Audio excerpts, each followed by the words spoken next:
Pakistan stock data channel में खुशामदीद। आज हम जिस शेयर का तज्जिया करेंगे इसका नाम है आल्टर्न एनर्जी ALTN। ये पावर सेक्टर की कंपनी है। इस कंपनी के बारे में आपको इंटरनेट पर शायद ही कोई ऐसी वीडियो मिले जिसमें इसका तफसीली जायज़ा लिया गया हो।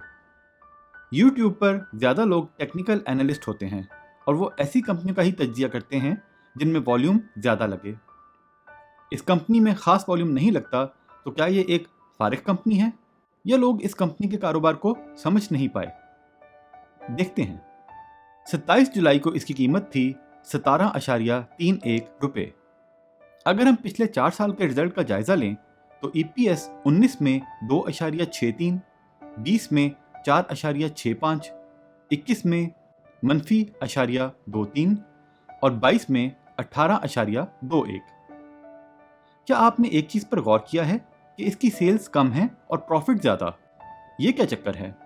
कुछ तो राजदारी है जिसकी पर्दादारी है। 23 के क्वार्टरली रिजल्ट्स भी देखते हैं। पहले और तीसरे क्वार्टर में सेल्स बिल्कुल नहीं और 3 क्वार्टर्स का EPS है -0.09, -0.04 और -0.09। अजीब कंपनी है। पिछले 4 साल का पे आउट देखें तो 19 में दिया 6.15, 20 में दिया 2.65, 21 में कुछ नहीं और 22 में तो हद कर दी 18.5 रुपए का डिविडेंड। इस शेयर की तो आज की कीमत ही 17.31 है। इसने सेल्स ना होने के बावजूद 18.5 रुपए का डिविडेंड कैसे दे दिया? अगर आपने हमारे चैनल पर finance for non finance person course किया है तो आप जानते होंगे कि अगर नेट प्रॉफिट ग्रॉस प्रॉफिट या सेल्स से ज़्यादा हो तो इसका मतलब है कंपनी की अदर इनकम हो रही है। इस कंपनी का भी यही केस है। लेकिन ऐसे में ये चेक करना अहम होता है कि क्या ये अदर इनकम एक बार हुई है, जैसे कोई प्रॉपर्टी बेच दी, या ऐसी अदर इनकम है जो बार बार हो सकती है। इसे जानने के लिए हमें इसकी फाइनेंशियल्स देखनी पड़ेंगी। 22 की फाइनेंशियल्स देखें तो इनकी अदर इनकम थी 6.7 बिलियन और ये सारी रकम उन्होंने 18.5 के डिविडेंड की सूरत में दे दी। अब साल 23 के 3 महीने के रिजल्ट में तो लॉस था, मतलब इस साल अभी तक कोई अदर इनकम नहीं हुई। अब हमें 22 के फाइनेंशियल्स में ये देखना चाहिए कि ये अदर इनकम किस चीज की वजह से हुई। इसके लिए नोट 23 पर जाना होगा। तो ये है dividend income from subsidiary company PMCL। अच्छा है, बहुत अच्छा है। ये इनकम ऐसी नहीं लग रही जो सिर्फ एक बार हुई हो। सब्सिडरी कंपनी की तफसील जानने की जरूरत है। इस कंपनी के 2023 के 9 महीनों में तो कोई प्रॉफिट नहीं, लेकिन पहले ये देखते हैं कि इन 9 महीनों में सब्सिडरी कंपनी ने क्या कमाया। पहले मिसाल देखते हैं। एंग्रो पेरेंट कंपनी है और एंग्रो फर्टिलाइजर सब्सिडरी। वो दोनों PSX में लिस्टेड हैं, इसलिए दोनों की फाइनेंशियल्स हम देख सकते हैं।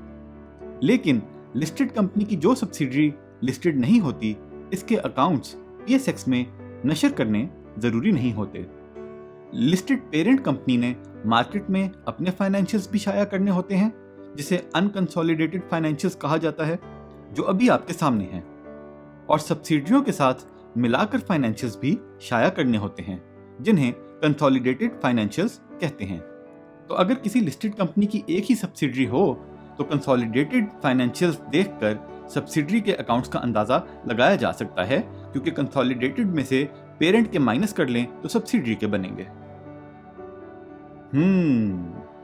9 महीने में कंसोलिडेटेड EPS है 8.29 रुपए।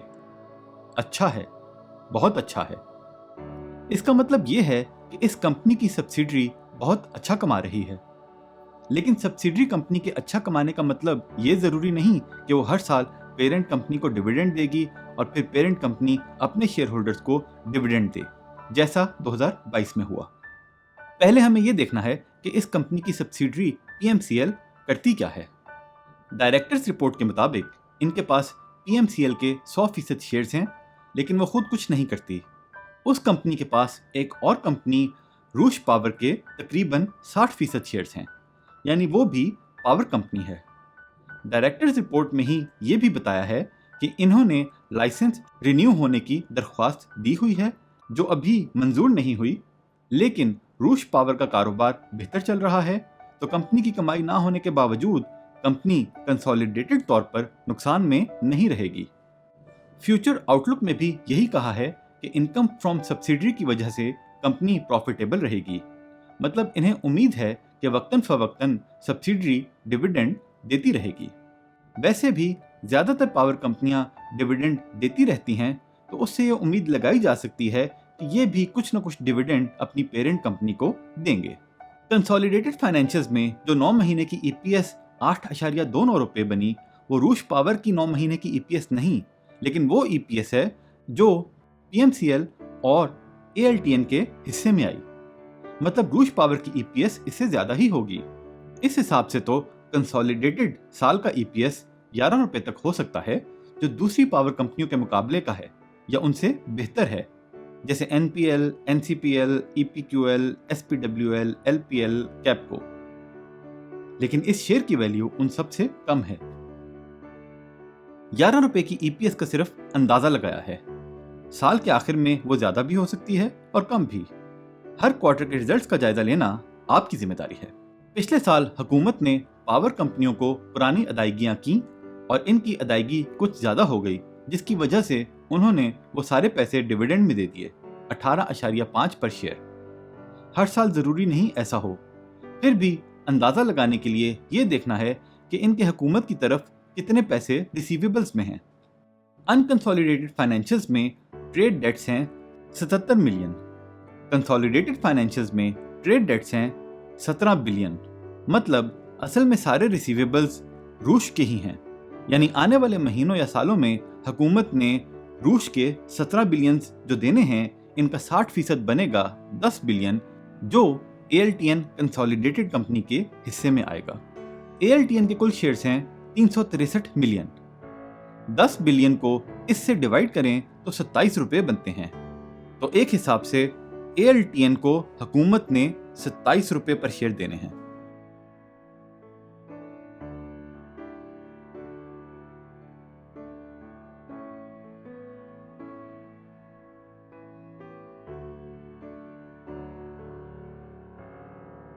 अब अगर हुकूमत के तमाम पैसे रूस को 2 साल में भी अदा करे और रूस इसका 50% भी डिविडेंड में एएलटीएन को अगले 2-3 साल में दे, तो 18 के शेयर पे 13.5 रुपए का डिविडेंड बनेगा।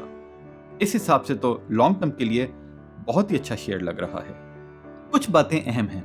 हो सकता है हुकूमत आने वाले 2 साल में भी इन्हें कोई पैसे ना दे। वैसे ऐसा होता नजर नहीं आ रहा, क्योंकि हुकूमत ने आईपीपीस को कुछ दिनों पहले ही कुछ पैसे दिए हैं और आईएमएफ ने सर्कुलर डेट कम करने का कहा है।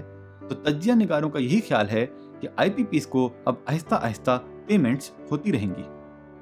2, हुकूमत तो पैसे दे दे, लेकिन हो सकता है रूस अपने शेयर होल्डर्स में तकसीम ना करे। 3, रूस अपने शेयर होल्डर्स को दे दे, यानी एएलटीएन के पास पैसे आ जाएं, लेकिन वो अपने शेयर होल्डर्स में ना दे। होने को तो कुछ भी हो सकता है, लेकिन हमें उम्मीद है कि कुछ न कुछ डिविडेंड मिलेगा। इस शेयर में वॉल्यूम्स नहीं लगते और हमारे मुताबिक इसकी एक वजह यही है कि लोग इसके कारोबार को और मुस्तकबिल की उम्मीदों को ठीक से समझे नहीं। लेकिन इसमें रिस्क है कि अगर किसी भी वजह से उन्होंने डिविडेंड ना दिया तो इस शेयर की वैल्यू काफी कम हो सकती है।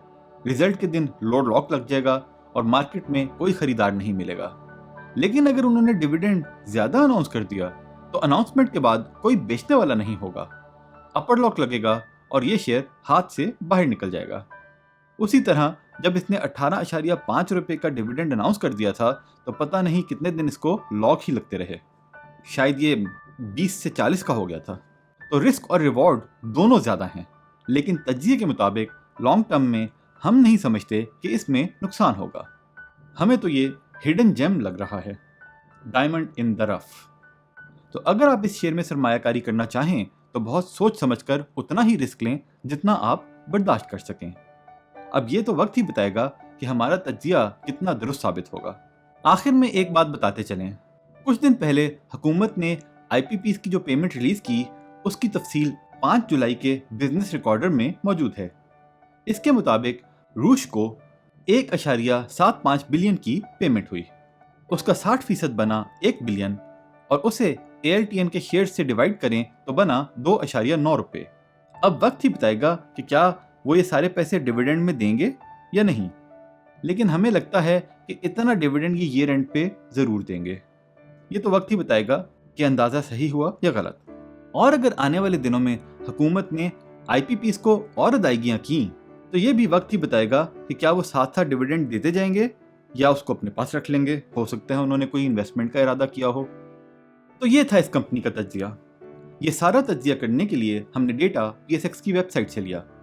आप वहां से खुद डेटा वेरीफाई करें, कंपनी की मुकम्मल फाइनेंशियल तफसील देखें, फिर अपना फैसला करें। याद रहे, ये कोई बाय सेल कॉल नहीं है। शेयर खरीदने या बेचने का फैसला आपने खुद करना है, क्योंकि मुनाफे में मौज अपनी अपनी और नुकसान में दौड़ अपनी अपनी। अगर हमारा तज्जिया आपको पसंद आया तो वीडियो लाइक करें, शेयर करें, चैनल सब्सक्राइब करें और वीडियो नोटिफिकेशन के लिए बेल आइकन पर क्लिक करें।